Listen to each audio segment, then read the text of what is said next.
Começa agora o BTCast. Teologia é nosso esporte. Muito bem. Começa mais um BTcast de número 421. Eu sou Rodrigo Bibo e nesses especiais da Reforma estamos trazendo os desconhecidos. Tô gostando disso. Olá, pessoal! Eu sou a Ruth Salviano e falando de mulheres, para variar, na Reforma Protestante, elas vão lutar não mais com o fuso, mas com a pena. Olha aí! E eu sou Carol Basso e não ficarei em silêncio. Boa! Olha aí, gente, trouxe aqui duas professoras de História da Igreja para falarmos, sim, sobre mulheres na Reforma Protestante. Semana passada falamos sobre Menno Simons e você percebeu que ele é um cara mega importante para a igreja, ainda hoje, e quase não se fala dele. E hoje nós vamos falar sobre mulheres. Já fizemos aqui, Ruth, num passado distante, sobre a Margarida de Navarra, se não me falha a memória, que tá ali no contexto da Reforma Protestante também, certo? Ou tô com a minha memória falhada? É isso mesmo. Ela foi a voz feminina na Reforma, foi aquela que irmã do rei Francisco I, e é uma voz muito importante que não falta nos meus textos sobre a Reforma. Olha aí, e agora você vem com um novo texto, um novo livro pela Thomas Nelson Brasil, falando de 12 mulheres que desenvolvem algum papel e participam da Reforma Protestante. Isso é muito legal, porque geralmente nós pensamos em Reforma Protestante e associamos a papéis masculinos, então Lutero, Calvino, Zwinglio e por aí vai, né? E depois os outros que continuaram o trabalho desses reformadores. Mas, meus amigos e minhas amigas, mulheres fizeram parte também deste movimento e tem a sua contribuição na história. E como sempre, a Ruth vem aqui trazer a voz delas nessa parte da história. Mas antes, os recados paroquiais.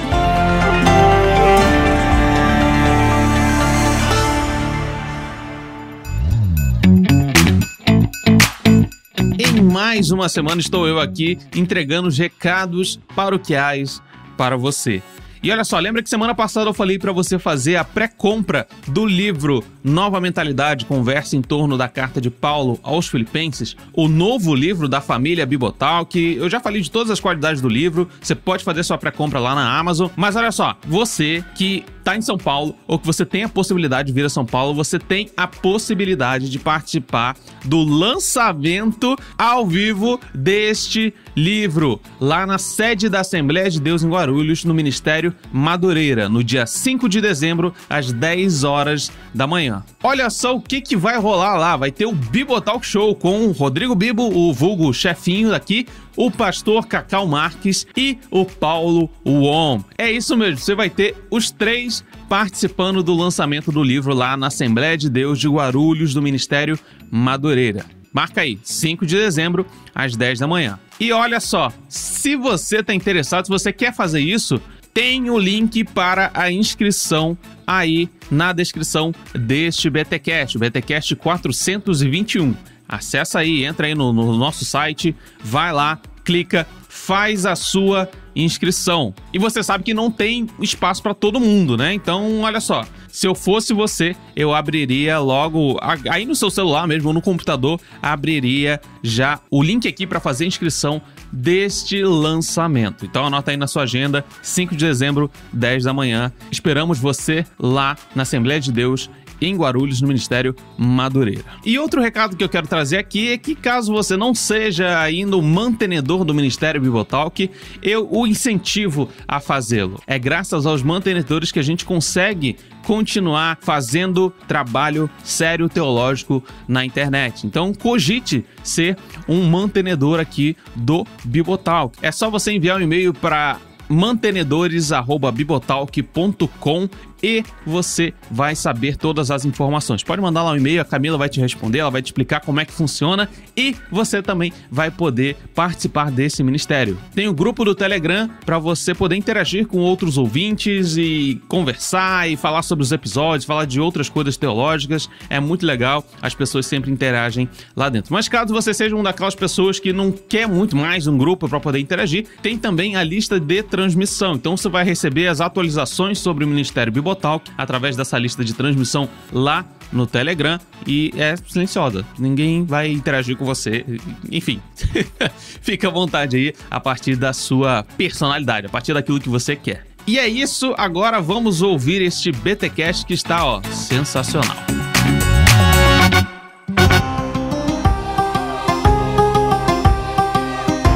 Muito bem, Ruth, e aí? É muito difícil nós ouvirmos falar sobre mulheres na Reforma Protestante. A Carol mesmo, dá aula de história da igreja e também percebe essa dificuldade das mulheres. E a Ruth, tem esse ministério já de longa data, trazendo as mulheres da escuridão da história para a luz. E isso é muito bom. Parabéns por isso, Ruth. Bem, toda vez que você vem aqui no BTcast, eu rasgo essa seda, porque é um trabalho maravilhoso que você faz. Enfim, vamos para o conteúdo que é o que o pessoal tá buscando aqui. Carol, assuma a dianteira desse podcast aqui. Vou apertar o mute no microfone e quando quiser eu tiro do mute aqui, mas simbora aí. Quem são essas mulheres? Obviamente não falaremos das 12, mas aí, quais vocês trouxeram pra gente pensar um pouquinho e enxergar? Opa, não é que as mulheres ajudaram também na reforma? É isso aí, Bibo. A gente vai falar hoje sobre o primeiro capítulo do livro, não é isso, Ruth? Que aí a gente decidiu ficar mais com as mulheres que produziram teologia de alguma forma, estiveram envolvidas com a questão teológica durante a reforma. Agora, primeiro, vamos parabenizar a Ruth, como o Bibo já falou, mais um livro. A Ruth lança livro quase todo mês, né? Pois é, que fase, hein? Que fase. Que fase boa, né, Ruth? Então, parabenizando pelo livro. Acho que você poderia até falar um pouquinho pro pessoal que tá ouvindo, né? Sim. O que esse livro traz de novo aí? Olha, gente, é inédito, o livro é novo, apesar de falar das mulheres na reforma, mas é uma forma diferente de livro. Ele foi dividido em 4 capítulos, porque a pergunta é essa: quem foram as mulheres que participaram da Reforma Protestante? Elas eram mulheres que estavam, de uma certa forma, envolvidas com reformadores, com eruditos, com impressores, mulheres nobres, mulheres que tinham acesso ao conhecimento. Então, o livro tem 4 capítulos. Primeiro, as escritoras apologetas da Reforma. Depois, as nobres reformadoras francesas. Terceiro, as esposas de reformadores. Vamos apresentar. A Catarina apareceu, ela não foi embora. Olha a Ruth, piadista, olha aí.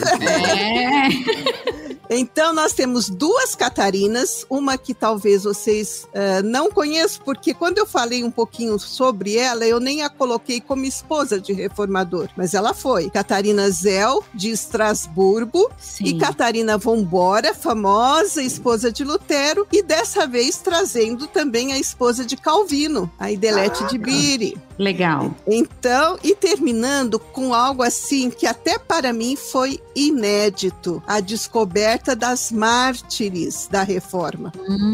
Rainhas e mártires na Inglaterra. São vozes expressas no Salão Protestante, uma esposa do Henrique VIII e outras 2 discípulas, uma que assume também o reinado por apenas 9 dias, mas é a que ilustra a capa do livro. Ela vai para o cepo, Então, Machado vai decepar, cortar o seu pescoço, porque ela não renega a fé. Nossa, muito bom. Inclusive, a capa tá muito bonita.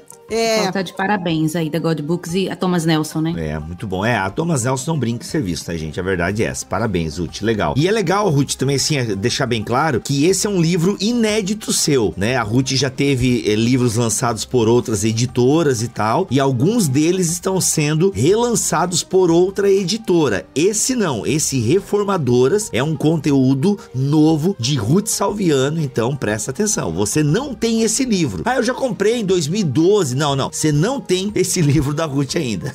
É isso mesmo. Ruth, dando uma olhada, né, eu já li tive o privilégio de ler aqui em primeira mão, principalmente esse capítulo que a gente vai trazer hoje, né, das escritoras da Reforma. E uma coisa que ficou muito forte pra mim quando eu li esse capítulo, que eu acho que você deixou ressoar muito bem, é a questão de que as mulheres nesse período da Reforma foram a encarnação da questão do sacerdócio de todos os santos, né? Que foi algo que veio muito forte durante a Reforma. Creio que todos são sacerdotes e todos significa as mulheres também, né? Então eu achei muito legal isso no primeiro capítulo, e a gente vai ver esse sacerdócio também na teologia, o que pra mim, assim, foi fascinante ler a história dessas mulheres e ver como que elas atuaram teologicamente, né? Acho que a gente podia começar, né, Bibo? Agora, eu já quero o conteúdo agora. Quem foi Porque, como assim, apologistas da Reforma? Já fiquei curioso, eu nunca ouvi falar, velho. Isso é assustador, assim, é realmente assustador, tá, gente? Eu fiz um curso, eu fiz uma faculdade de teologia e eu nunca ouvi falar, né, de participação feminina na Reforma. Eu acho isso complicado, e que bom que os livros estão aí pra nos ajudar a corrigir esse erro. Vai lá, e aí, gente, qual é a primeira mulher que produziu conteúdo na Reforma? Fiquei curioso. Então, elas realmente, como eu disse na minha frase inicial, elas abraçam, né, essa reforma, e elas começam a escrever e lutar, não confuso, mas com a pena. Por quê? Porque sempre tem o papel feminino, que o símbolo da sujeição da mulher estava na roca, nessa época, e no fuso. Então, uma mulher que estava se metendo em assuntos não próprios a elas, era aconselhado que elas fossem cuidar do fuso, cuidar da casa. Eu tô ouvindo tu falar fuso, eu tô com fuso horário na cabeça. Você tá confuso, né, Bibo? Eu tô confuso. Mas o fuso...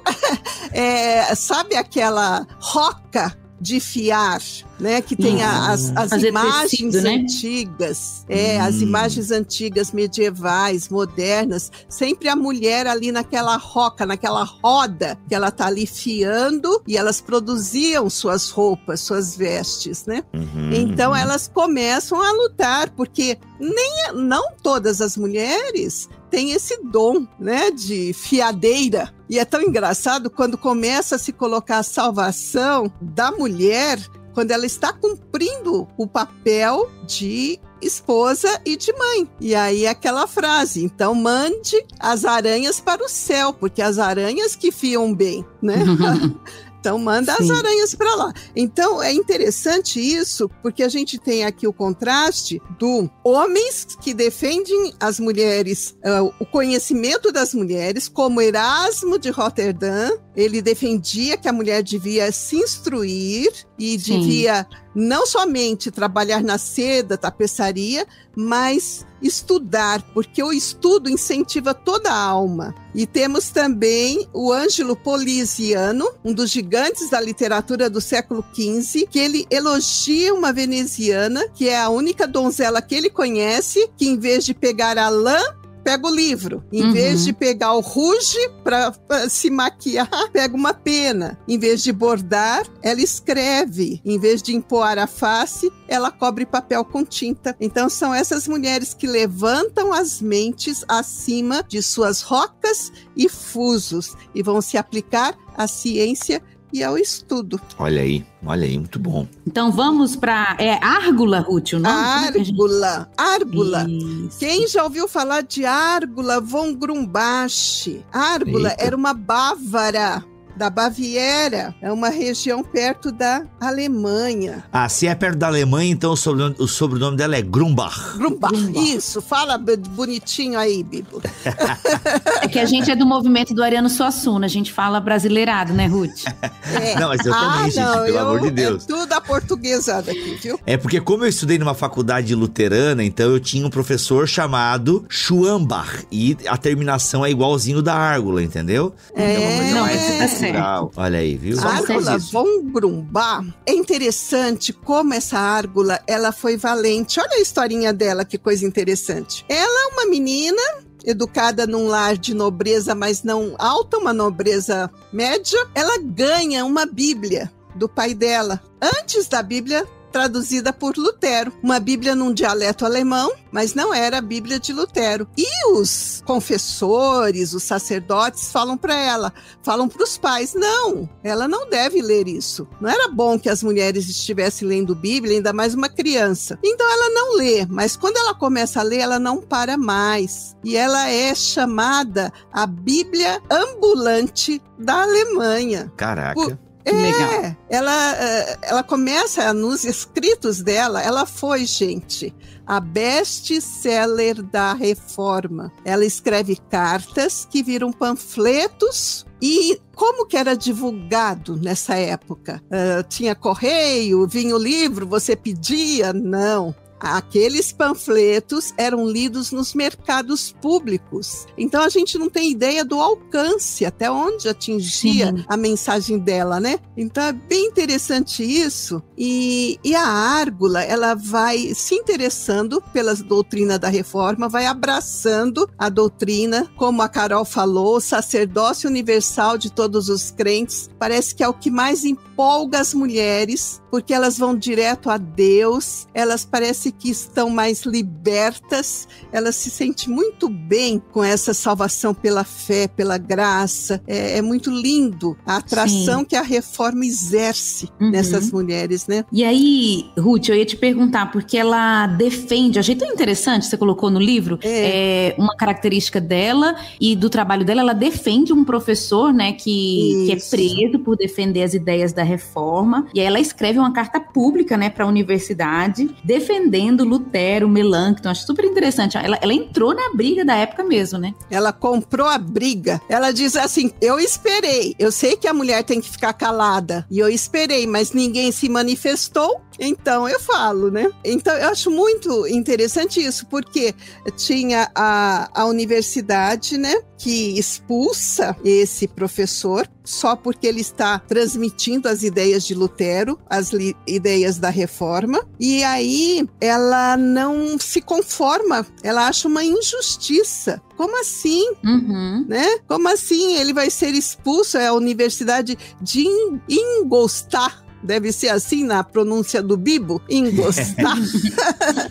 Ela compra a briga mesmo. Ela sabe que aquele professor foi julgado, foi condenado, foi preso, foi exilado por divulgar as ideias reformistas. Então ela escreve uma carta pública para a universidade, ela defende a Reforma e ela diz, eu nunca vi Jesus perseguindo ninguém, prendendo ninguém. Que história é essa, né? Sim, dá até a impressão que ela lutou muito contra essa questão da tortura, né? Que é bem típico do período medieval, né, Ruth? Ela fala, não, na Bíblia não existe nada disso. E ela se apega muito a Mateus 10:32, que diz do sacerdócio de todos os crentes, não dos homens. Ela fala, todo que me confessar, qualquer um que me confessar, quem quer que me confessar, homem, mulher, jovem, criança, então se aplica a mim. Eu estou confessando e eu então tenho o direito de falar.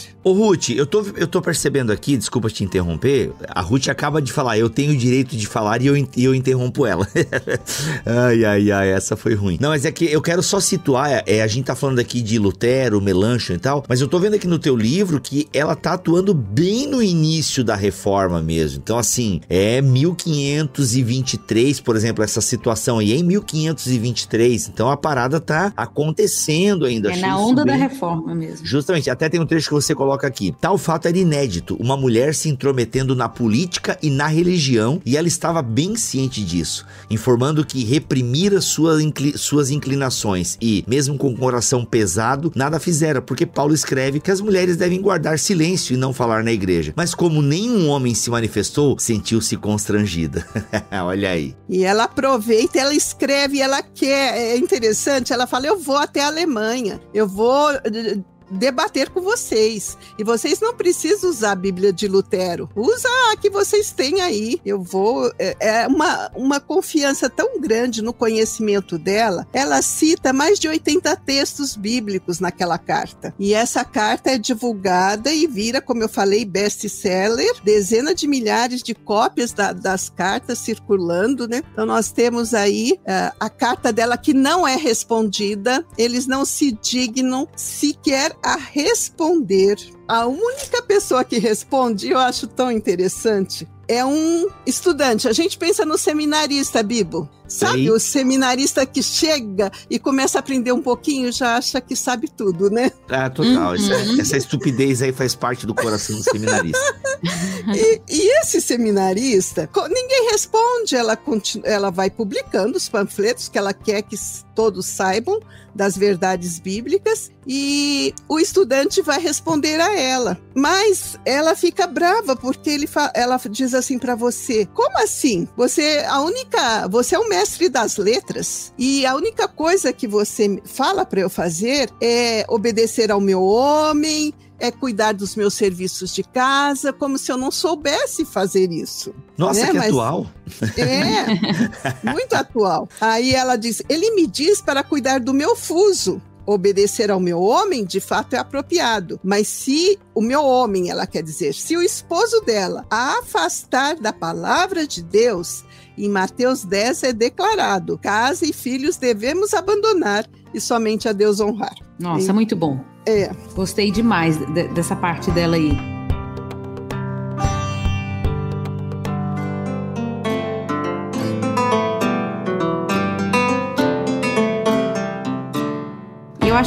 Eu acho que depois é a próxima que a gente vai falar também, que era uma mulher que casou, né, e teve filhos. Então eu senti na maioria delas aqui, Ruth, essa questão de que elas não desprezaram a casa, né? Não desprezaram essa vocação. Apesar de que até você mesmo coloca no livro que a maior vocação da mulher é ser cristã, né? Não é exatamente o lugar que tá, ou um ministério, ou como teóloga, ou como mãe, mas é ser filha de Deus, ser cristã, a própria pregação do evangelho, né? Pô, antes de nós mudarmos de heroína aí, de reformadora, eu tava pensando aqui sobre a questão da Árgula. Bem, ela não teve as respostas, por assim dizer, até tava vendo que depois o cara foi demitido, enfim. Porque ela vivia também numa sociedade que, pô, mulher não tinha muita vez e voz, né? A gente sabe que era mais assim, tipo... E como é que ela financiava esses panfletos? Por mais que fossem panfletos, fossem coisas curtas, não existe almoço grátis, né? Nem na época da reforma. Tem alguma informação dessa natureza? Não, ela não era uma pessoa pobre. Ela vinha da nobreza, ela casa com o marido dela, ele é tipo um prefeito, um administrador de uma cidade. Então ela não é assim uma pessoa pobre, mas o que eu acho interessante é o que acontece quando ela publica essa carta, a pressão que fazem com o marido, por que você permitiu, e autorizam o marido até a bater nela.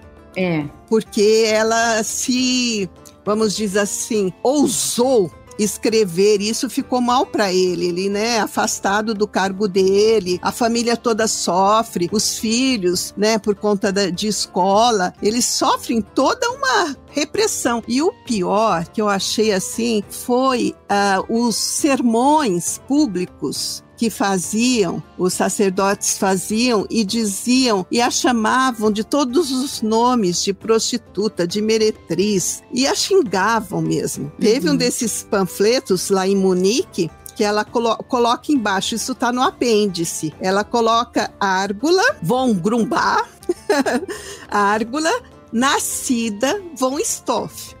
Então ela diz, olha, eu como solteira eu tinha esse outro sobrenome. E alguém escreve à mão na cópia da carta, Árgula, nascida uma prostituta luterana. Nossa, caramba. Então, a perseguição foi bem pesada, né? Foi uma coisa que a gente não tem ideia. Todo início, toda mudança é muito contestada. E com a mulher, ainda a mulher se metendo, se os reformadores sofreram pra caramba, Imagina as mulheres, não é? Sim. Nossa, demais. Então, parabéns, a Árgula foi corajosa. Árgula von Grumbach. Gente, tem outros detalhes que a gente não vai entrar aqui. Você pode conferir no material depois. E aí, quem é a outra corajosa? Eu tenho a dificuldade de me desligar, mas eu acho lindo o que ela... É só para encerrar. Encerra. Ela diz assim: geralmente me chamam de luterana, mas eu não sou. Eu sou batizada no nome de Cristo, a quem eu confesso. Eu não confesso Lutero, mas eu confesso que ele, Martinho, também se confessa como um fiel cristão. Que Deus ajude para que nunca mais neguemos isso, nem por vergonha, desonra, cárcere ou torturas. Olha aí. Muito bom. Muito bom mesmo. Vamos para a segunda então, Ruth, que assim, eu confesso, acho que é a minha preferida aí das 3 do capítulo 1. Eu não conhecia a história e achei muito interessante porque ela tá lá em Genebra, né? Se essa primeira agora, a Árgula, muito envolvida mais com Lutero e o próprio luteranismo. A Marie vai ser mais envolvida com Genebra e Calvino, né? Ela morou lá. Achei muito legal a história dela. Exatamente. Conta aí pra gente como é que começa a vida dela. A Maria, eu gosto de aportuguesar. A Maria, ela nasce no norte da Bélgica, né? Uma família católica da baixa nobreza. Ela, como a maioria das jovens daquela época, ela foi destinada à vida religiosa. Nós vemos muito isso nessa época, né? Às vezes freiras, porque é o que eu falei, quem que é atingido pela mensagem da reforma? Nos conventos, elas tinham acesso à literatura. Sim, os escritos de Lutero chegavam lá, eu não sei como, mas chegavam. Até contrabandeados, né? Sim. Mas aí ela ingressa no convento agostiniano e ela se torna a abadesa do convento. E ela teve livre acesso à biblioteca. Então ela começa aquela reflexão profunda, a busca da salvação, e ela tem umas frases lindas, né, que ela se sente mesmo puxada daquela vida para uma vida de graça, porque ela dizia que a vida ali não era uma vida boa do convento. Ela foge, ela pega o dote que as mulheres tinham, as famílias pagavam o dote para o convento, ela retira o dote dela e se manda. E ela disse que nesses conventos não há nada além de hipocrisia, corrupção mental e ociosidade. E então, sem hesitar, eu tomei 500 ducados do tesouro e deixei aquela vida miserável. Então, ela começa a se envolver com a reforma a partir da saída do convento. Ela se refugia em Estrasburgo, se casa com um pastor, ex-agostiniano também, como Lutero. Essa parte é interessante, né, Ruth? Porque parece que ela teve também, igual eu falei, um casamento legal, né? Ela acompanha ele, estão bem juntos. Acho que você colocou no livro, né, que os dois foram casal, um ministério pastoral na Igreja Reformada, né? O primeiro casal francês a aceitar o ministério pastoral, né? É um dos mais antigos. É o casamento que coloco aqui, que é duplo celibato, né? A ex-freira que casa com ex-padre. É bem interessante isso. E se casaram, continuam celibatários, né? Sacanagem. Um para o outro. Claro. Mas você sabe que acho que é na Igreja Católica que eles falam isso, né? Que existe o celibato mesmo, mas existe o celibato no sentido de pureza no casal, né? Eu sou só seu, você é só meu e de mais ninguém. Bonito, né? Ficou romântico. A minha piada não foi tão bonita assim, foi mais uma piada boba mesmo, mas esse sentido aí é mais legal. É por isso que o podcast faz sucesso, né, Biba? As piadas aqui da série estão aqui pra isso, né? Realmente, eles têm uma união bonita, porque ela trabalha, como ela tem a cultura, ela até ajuda o marido em traduções de textos bíblicos do hebraico, né? E eles têm 5 filhos, mas ela fica viúva e se casa. O que essas mulheres na reforma se casam? Teve uma que casou com os 3 reformadores, né? Ia morrendo um, já indicava, ela é boa. Ela não é tagarela, ela é submissa. Então já tinha aquela relação. Ficou viúva, tô lá. Meio por aí, né? Só que no caso ela já era consórcio contemplado, né? Porque ela teve 5 filhos, né? Com o primeiro marido, é isso? Sim. Sim.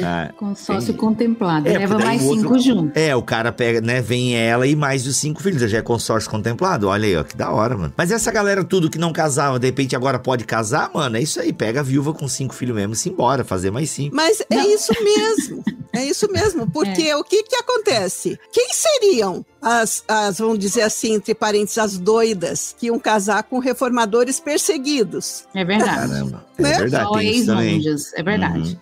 É verdade. Tanto que na história de Menno Simons a gente vê isso, né? Ele é um cara que não morreu. A gente viu isso na semana passada. Ele não morreu, Bibo? Não, é claro. Eu não podia perder. Eu digo que ele não foi martirizado. E o cara fazia parte do movimento anabatista, que era, o pessoal era assassinado a todo momento aí, né? E ele morreu de morte morrida mesmo, assim. Isso aqui era a família do cara também, viajava pra cima e pra baixo com ele, né? Fugia da perseguição. Então realmente é isso, ó. Tem que encarar essa vida louca do ministério aí, então simbora. Continua, Ruth, vai lá. E aí, depois que o marido morre, né? Após ficar viúva, ela se casa com Antônio Fromen, que era diácono do Farel, daquele que puxa a orelha de Calvino quando Calvino quer ficar descansando, né? E ele fala, maldito libera uma maldição. É forte. E esse marido, o novo marido dela, é diácono desse outro... William Farel, né? Do reformador, que também se torna pastor, né? Então eles se mudam para Genebra e ali eles vão apoiar o movimento da reforma, que era pequeno, como a gente fala, aqui tá tudo começando, né? E vai ocorrer uma revolução muito grande entre protestantes e o clero, e ela é uma historiadora. Ela vai descrever toda essa guerra, né? Essa revolução que houve, e ela defende muito os reformadores. E por isso que a gente fica triste. Não sei se você não ficou, né, Carol? Sim. Com o que fazem com ela. Só antes, Ruth, eu queria só destacar que você coloca no livro e deixar assim bem claro pro pessoal, eram mulheres eruditas, né? Porque ela produz 3 obras que você colocou, provavelmente deve ter mais, mas uma gramática francesa elementar, então a mulher não é fraca, né, para escrever uma gramática francesa. Aí essa parte que você falou, né, do registro histórico de Genebra, a guerra e a libertação da cidade de Genebra, que é algo até novo, né, esse estilo, esse gênero histórico. E uma carta, né? Que aí é para a Margarida de Navarra, correto? Uma epístola muito útil. E o que a gente destaca, porque ela não tem papas na língua. Ela fala do Francisco I, que não está se posicionando, que ele tem que encontrar o lado, ele tem que expulsar os hereges. Então ela vai e fala para Margarida, olha, conversa com teu irmão. Mas o que eu destaco mais na carta dela é o trecho que vai estar no apêndice traduzido em defesa das mulheres, que ela vai defender uma participação mais ativa das mulheres na sociedade e na igreja, tendo o mesmo acesso aos estudos que os homens. Revolucionário isso, hein? Ô, Ruth, é ela que fala, eu li, mas eu não lembro, que não tem 2 evangelhos? Um para o homem e para a mulher. Eu achei muito interessante isso. Igual você falou, tem coisas que elas escreveram na época da reforma, né? Saindo do período medieval, que faz sentido para nós hoje. Elas falam cada uma coisa que eu achei demais também, quando fala assim, por que vocês ficam com a figura de Eva, a mulher é a herdeira de Eva, que levou o homem à tentação? Se nós temos um Judas que traiu Jesus, um Pedro que negou Jesus, né? Então, por que vamos dizer, esse peso tão grande nas costas das mulheres? Elas falam umas coisas muito interessantes. Olha aí, ela estava questionando Paulo já, hein? Já, mas direto, Bibo. Elas questionam direto essa questão. Agora, uma coisa que me chamou muita atenção foi a questão da ceia, né? Que eu achei fantástico isso. Que ela teve uma visão, vamos dizer assim, teológica, né? Diferente de Lutero e da própria Igreja Católica, né? Em relação à transubstanciação. A visão da ceia e a questão do simbólico, eu achei interessante demais. Então, assim, realmente é uma mulher erudita e teóloga, né? Sabe por quê, gente, que a gente tem que reforçar mesmo isso, Carol? Porque esses comentários que às vezes aparecem, reformadora, só faltava essa. Como assim?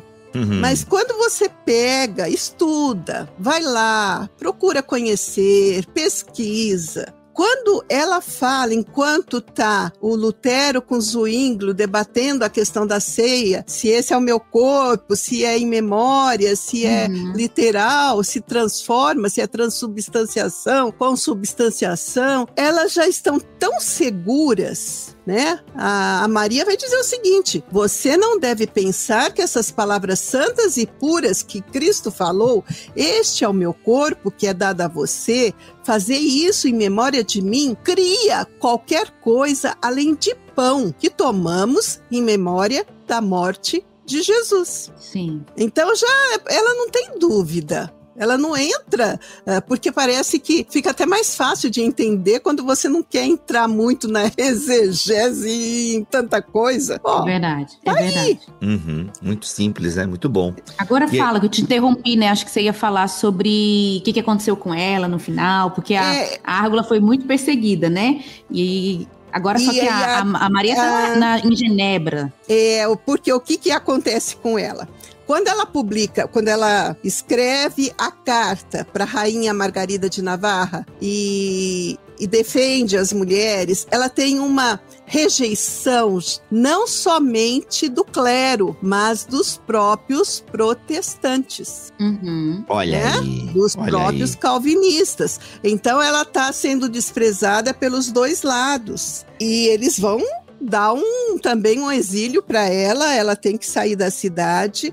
E a carta, inclusive, porque foi publicada, o impressor é preso, as cópias dessa carta são destruídas, ainda que sobrou alguma coisa para a história ver que ela escreveu, que ela existiu, porque foram destruídas as cartas as cópias da carta, né? Caraca, que sinistro. Faziam isso. E aí ela fica... Eu imagino a tristeza, ela está ali defendendo o tempo todo os reformadores, porque a carta ela escreve, porque a rainha Margarida de Navarra quer saber por que Calvino e Fário foram expulsos de Genebra.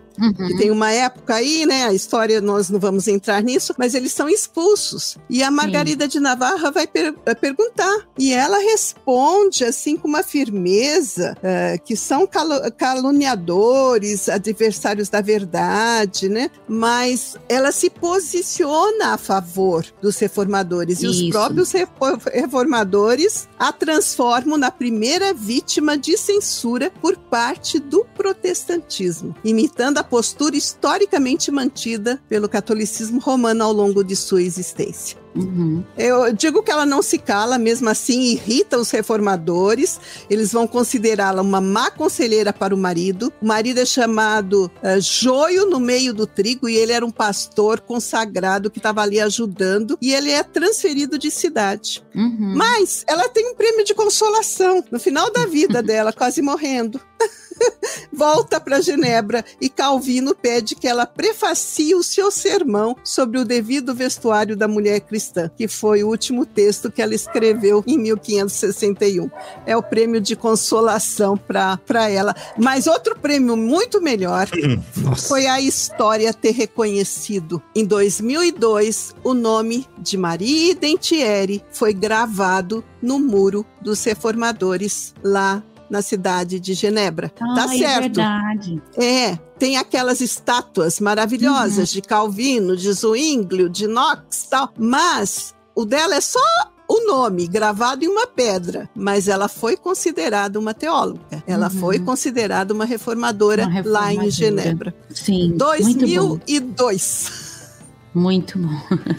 Assim, acho que a galera precisa entender. Se você é um pouquinho ligado no mundo, e eu acho que eu sempre falo isso quando a Ruth tá aqui, né? Acho que a gente sempre tem que dar essa localizada. Ainda hoje, gente, 2021, com todo o direito, liberdade de expressão e tal, as mulheres ainda, em alguns contextos, são silenciadas, não têm oportunidades, até mesmo no mercado de trabalho, né? A gente teve discussões no cinema, até recentemente, de homens, atores, ganhando mais que mulheres pelo mesmo filme, e até mesmo mulheres com mais influência, enfim. Então isso acontece em vários mercados e tal. Então imagina naquela época, tá? Então é muito significativo ela ter o nomezinho lá. É bem significativo mesmo nesse universo tão dominado pelo masculino que é a teologia e a igreja, por aí vai. Muito bom. Será que dá tempo da gente falar de mais uma? Olha, será que dá? Ou a gente deixa aquele gostinho? Porque...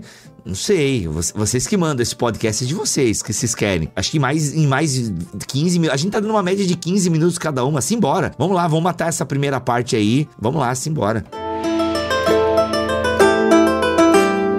Agora é quem, Ruth? É Olímpia Morata? É assim que fala? Olímpia Morata. Eu gosto dessa, Carol. Também gosto dessa muito. Porque... É uma história bem diferente. Tu não gosta, Ruth? Não, só pra saber. Ruth, quer saber quem que você não gosta? Quem tá no final da lista? Gente, sabe o que eu faço? Eu tô aqui enxugando o livro do protestantismo brasileiro. Eu leio sobre uma presbiteriana, eu falo, eu queria ter conhecido, eu queria ser amiga dela. Nossa, eu me empolgo com todas. Mas a Olímpia, qual que é o destaque dela? Ela estava na corte de Ferrara, uma corte do filho da Lucrécia Borgia, filha do Papa Alexandre VI. Então ela viveu ali naquela corte, ela era erudita, ela conhecia grego, o latim, é uma famosa humanista. E ela foi considerada a mulher mais culta da Europa naquela época. Olha. E não é mulher, ela era adolescente. Ela debatia sobre Cícero, sobre os clássicos. E ela vivia um dilema, porque o pai dela era protestante. Mas ela não queria saber de estudar Bíblia, Novo Testamento, Antigo Testamento. Ela disse que dava preguiça, né? Mas o que acontece na vida dela? O pai está à morte, ela vai cuidar do pai. E quando o pai dá aquele testemunho de firmeza na fé tão grande na hora da morte, ela se converte. Aí ela se converte. Porque ela percebe que aquilo é muito bom. E ela diz uma frase que eu acho muito linda. Foi grande a escuridão que envolveu o meu espírito, até que Deus a rasgou com sua graça e deixou iluminar sobre mim a luz de sua sabedoria divina. Eu pude experimentar em mim mesma como ele guia a história humana. Vocês sabem, enquanto eu estava abandonada, desamparada, aí ele me provou que ele é pai, Senhor protetor dos órfãos. Acredite-me, nenhum amor paternal pode ser comparado à amabilidade e cuidado que Deus teve para comigo. Somente então eu reconheci toda a minha tolice. Louco. É legal, porque ela joga tudo no lixo, né? Toda a erudição dela anterior, ela né? joga mesmo. Ela se transforma, é um exemplo de transformação tão grande, porque ela era uma menina, adolescente, famosa, culta, que só queria saber de estudo. Ela disse, essa história de roca, de fuso, isso são objetos inanimados, que não me falam nada, eu quero a ciência, eu quero o estudo. E ela queria agradar todo mundo, ela queria ser querida por todo mundo. E ela descobre que quando Deus deu esses talentos para ela, foi para ela usar no reino dele. É interessante a mulher descobrindo a sua identidade. A Olímpia, ela descobre para que eu nasci, qual o propósito de Deus na minha vida. Eu estudei tanto, eu sei o grego, eu tenho tanta cultura, onde que eu vou usar isso? E é lindo o que acontece na vida dela, né? Muito legal. Agora conta, Ruth, porque parece que ela ajudou, assim, né, a defesa da reforma em relação aos escritos de Lutero, e também trabalhou defendendo os huguenotes, né, os protestantes franceses da perseguição, né, pela posição dela e tudo. Sim. O que ela faz? Depois, ela era como se fosse assim, uma dama de companhia das filhas da duquesa, Renata de Ferrara, era companheira de estudos, né, das princesas lá, das filhas da duquesa, mas começam calúnias sobre ela e ela é afastada dessa corte. Então, mas aí ela se converte, ela muda todo o pensamento dela, e ela até fala uma frase tão linda, que viver no lar celestial é muito mais agradável do que passar 1000 anos nas cortes dos príncipes. É quando cai a ficha, né? É quando cai a ficha. E aí, ela conhece um médico. É tão bonitinha a história do amor desses dois, gente. Manda aí o romance, a gente gosta de romance. É tão bonitinha, porque... Calma aí. Editor, sobe aquela música romântica agora, pra gente ver que existe amor na reforma protestante. Vai lá.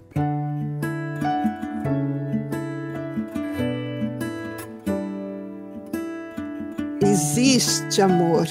Ela conhece Andrés, seu futuro esposo, jovem protestante alemão que estudava medicina. Ambos compartilhavam a mesma fé e amor pela literatura, poesia, estudos acadêmicos e se casaram no final de 1549. Ela compõe um poema para o casamento deles. Ela diz: Deus Todo-Poderoso, Criador do homem e da mulher, e ela termina: derrama paz sobre esses dois que se unem diante de ti. A tua lei é o leito nupcial e o ímen desse eterno amor. Olha!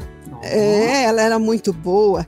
E aí, a Inquisição ferve ali em Ferrara. Muitos protestantes são presos, outros têm que fugir. E o casal escolhe fugir porque, como ele era alemão, ele podia voltar para a cidade dele. E eles fazem isso. Eles voltam, mas passa um tempo de tranquilidade na cidade natal, relativa paz por 4 anos, mas aí começa a guerra na Alemanha, entre as cidades alemãs. E aí ela tem que fugir da guerra. Gente, incendiam as casas, a peste chega, o marido fica doente, ela toda esfarrapada, fugindo ali. Ela passou assim por muita batalha, muita luta física mesmo, e com doença.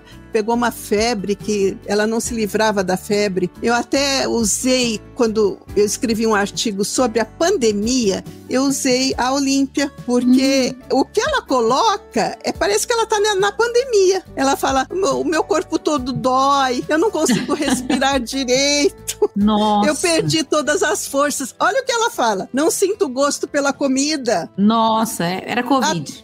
É Covid. Total. A tosse é intensa e contínua. As dores por todo o meu corpo me roubam o sono. Assim não me resta nada mais do que expirar, né? Ela acha que tá na hora dela morrer mesmo, porque ela não dá conta de tanto sofrimento. Então, nós vemos uma pessoa que ela vai fazer, mesmo sofrendo? Aí que eu acho que é a parte bonita, né, Carol?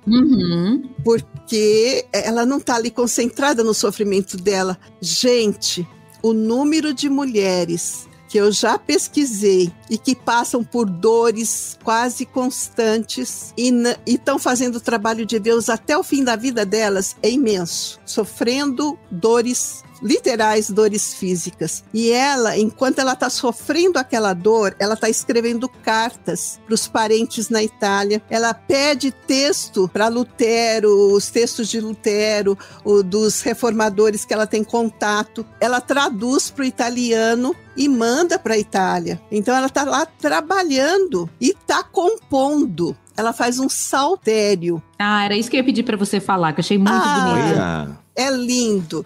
O saltério, o que acontece? Havia saltério em latim, mas ela foi a primeira que fez em grego. E o grego, a língua do Novo Testamento, uniu os protestantes de vários lugares. Eles cantavam a mesma língua, na mesma língua. Então, o que é importante isso? Para a gente hoje talvez não represente nada, mas para aquela época, eu lembro, gente, quando a gente visita Israel, que às vezes a gente vai em algum lugar que a gente escuta o grandioso és tu, em alemão, em inglês, em português, em italiano, não é? Eu nunca fui, mas eu imagino que seja. É lindo, Carol, você ouvir várias línguas. E diz que esse saltério dela uniu os protestantes e foi um recurso muito grande para o culto, porque eles podiam cantar. E o marido dela ajudava, era compositor, né? Acho que ele ficava com a parte musical e ela mais com a letra. Mas ela transforma os salmos de uma maneira muito linda para louvor a Deus. Olha aí, coisa legal, hein? Muito bom. Ruth, essa foi a primeira parte do teu livro, né? De mulheres aí bem ativas, falaram, se expressaram, desafiaram o status quo do seu tempo em nome daquilo que acreditavam ser a verdade bíblica, ou seja, bem no espírito da reforma protestante mesmo. Agora, nesse livro aí, Reformadoras, você fala de mais 9 mulheres, certo? E você já deu mais ou menos ali no começo. Esse livro, então, repetindo, gente, é um conteúdo inédito da Ruth, não tem lançado por nenhuma outra editora. É aí essa parceria da Thomas Nelson Brasil com a God Books, e é um livro que não foi lançado por nenhuma outra editora. Ruth, só relembra para nós aí, por gentileza, quais são as outras mulheres que você abarca aí neste livro, Reformadoras. Parabéns, muito bom. A Reformadoras está dividido em 4 capítulos. Escritoras, que nós demos aqui um resumo: a Árgula, a Bávara, a Maria Dentieri, a francesa de Genebra, Olímpia Morata, a italiana, as nobres do 2º capítulo, as nobres reformadoras francesas, que são... Eu coloco um subtítulo, né? No primeiro capítulo, Vozes expressas pela pena. No segundo, Vozes expressas nos palácios. A Margarida de Navarra, a Renata de Ferrara e a Joana também de Navarra. No terceiro, as esposas de reformadores. Vozes expressas na vida cotidiana. Catarina Zell, Catarina Vombora e Delete de Bírio. E aí, no 4º e último, Rainhas e Mártires na Inglaterra. São as vozes expressas no Salão Protestante inglês, na corte de Henrique VIII e no Martírio. Então, nós temos a Catarina Parr, esposa de Henrique VIII, Anne Escol, que é a discípula da Catarina Parr, e Jane Grey, uma rainha por apenas 9 dias, que é degolada, é a capa do livro. Ela está aqui e é lindo o testemunho de fé dela também, porque ela é tão novinha, 16 anos, e ela não renega a fé e é martirizada. Caraca, olha aí, gente, Reformadoras, lançamento da Thomas Nelson Brasil com a God Books. Tem desconto, tá bom, gente? Ó, tem para você obter o desconto na Submarino, tem o link e o cupom aqui na descrição deste podcast em bibotalk.com. Só você entrar aqui no nosso site, neste BTcast 421, e você vai ter... É o 421? Não lembro mais. Tô perdido. Mas é nesse BTcast aqui, Reformadoras, tá bom? E aí você vai ter o link. E tem também o link da Amazon, caso você queira comprar na Amazon e tudo mais. É isso, Carol. Obrigado pela tua presença aqui. E aí, Carol, daqui a 100 anos vão escrever sobre vocês, hein? Olha que legal. Parece que o cenário às vezes não mudou tanto assim, né? Enfim. Não, mudou sim. Mudou, não, tô brincando. Mudou, mas vai precisar mudar mais, né? Precisa. Tem lugares que ainda tá na Idade Média. Eu e a Ruth, em outros a gente já tá mais avançado.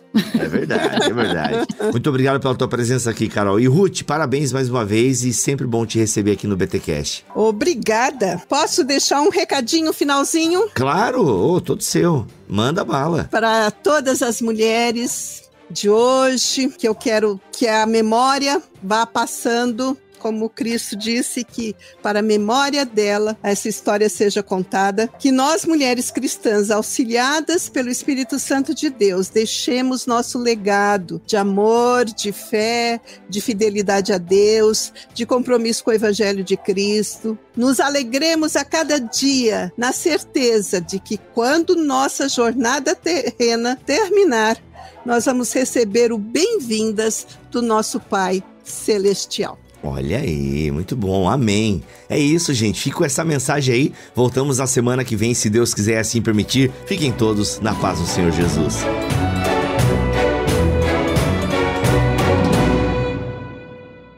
Este podcast foi editado por Tuller Bibotalk Produções.